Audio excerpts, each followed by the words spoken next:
شافی مسلک کے لوگ ہمارے یہاں بہت ہیں تو وہ تیز آواز میں بولتے ہیں, بولنے دو, ان کا فقہ ہے بھی ٹھیک ہے, دونوں باتیں ہیں.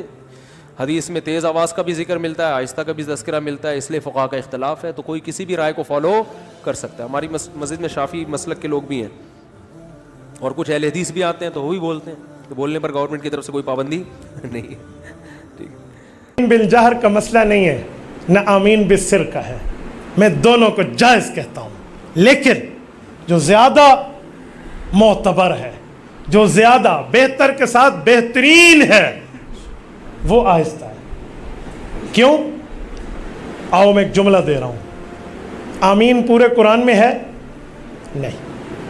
جب ہم قرآن پڑھ رہے ہوں گے, وَلَضَّالِّينَ پر سورۃ فاتحہ ختم ہوگی اور اگلی سورت پڑھیں گے, تو درمیان میں آمین آہستہ کہتے ہیں کہ یہ حدیث ہے, قرآن نہیں ہے, اس لیے آہستہ کہا.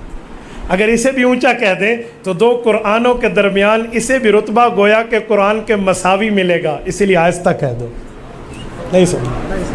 مساوی نہ ہو نا, قرآن اور حدیث کا فرق تو ہونا چاہیے نا, اس لیے آہستہ کہہ دو. آقا علیہ السلام نے فرمایا جب امام آمین کہے مقتدیو تم بھی آمین کہا کرو.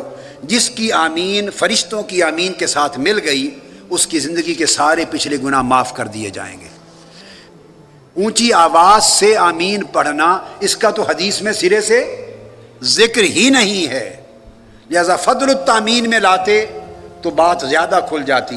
یہ وہ طریقہ جہاں محدثین نے ترجمۃ الباب سے اختلاف کیا ہے, حدیث سے کوئی نہیں کر سکتا. حدیث تو آقا علیہ السلام کی. فرمایا آقا علیہ السلام نے کہ جب امام غیر المغضوب علیہم ولا-الضالین کہے تو اے لوگو مقتدیو تم آمین کہا کرو.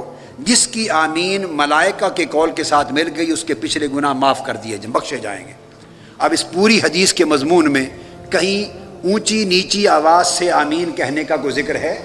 تو حدیث میں تو الجہر بالتامین کا ذکر ہی نہیں ہے. تو اچھا ہوتا کہ یہ حدیث بھی بابن فی فضل التامین میں لائی جاتی اور جہر فی التامین کا باب قائم ہی نہ کیا جاتا اور فقہا پہ چھوڑ دیا جاتا وہ قرائن دیکھ کر کہ کون جہر ثابت ہوتا ہے یا صرف یہ درایت حدیث کا مسئلہ تھا, روایت میں تو ہے نہیں. آپ سمجھیں, یہ ترجمۃ الباب اور حدیث الباب کا فرق ہے جو میں سمجھا رہا ہوں صحیح بخاری کے حوالے سے. یہ آپ کے سامنے ہیں ساری.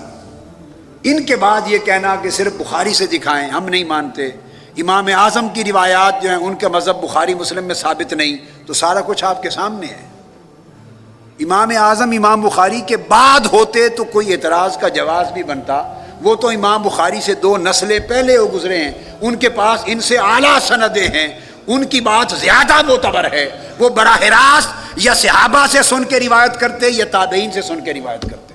تو امام بخاری تو 3 4 5 واسطے درمیان میں ہوتے ہیں تب روایت کرتے.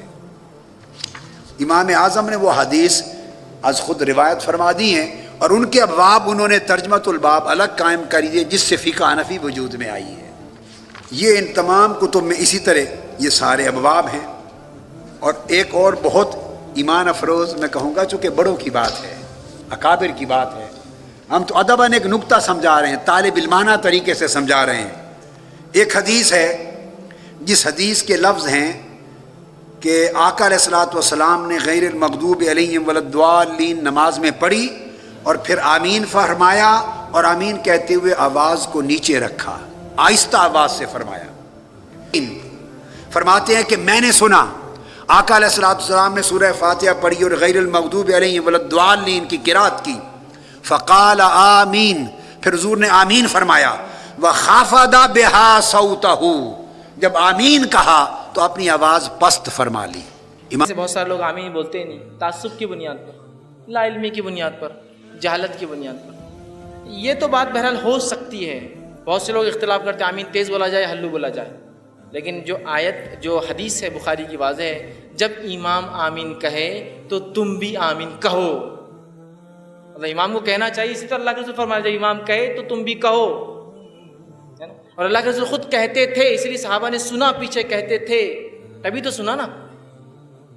اب کچھ لوگ کہتے نہیں وہ ہلو سے کہنا چاہیے. ٹھیک ہے, اس بات کو بھی اگر میں مان لوں, for the sake of argument بولتے ہیں نا, بحث کے تک ٹھیک ہے بات مان لیں کہ ہلو کہنا چاہیے, لیکن ہلو ہو یا تیز ہو کہنا تو ہے نا، لیکن ہلو ہے اور تیز ہو کہنا تو ہے نا.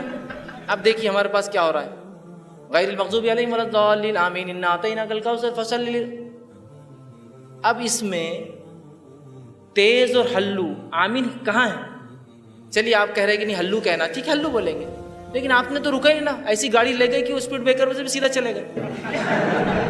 غیر المغضوب علیہم ولا الضالین ٹھیک ہے آپ زور سے نہیں بولنا چاہتے، لیکن بولنا تو ہے نا، دل میں بھی رکنا تو پڑے گا نا. بھاگ گئے آپ دوسری صورت کی طرف. نبی اکرم صلی اللہ علیہ وسلم کی واضح حدیث ہے، اتنی بڑی فضیلت کو آپ چھوڑ دیتے اتنے آسانی سے. جہاں فضائل ثابت نہیں وہاں تو من مانے فضائل گڑھے جا رہے ہیں. تو جو فضائل نہیں آپ بیان کرتے رہو، جو موجود ہے کہ تم آمین کہو جب امام آمین کہے، اس لیے کہ اگر تمہاری آمین فرشتوں کے آمین سے ملتی ہے تو تمہارے گناہ معاف ہوں گے. یہ بات کچھ ذرا سمجھ میں نہیں آتی ہے.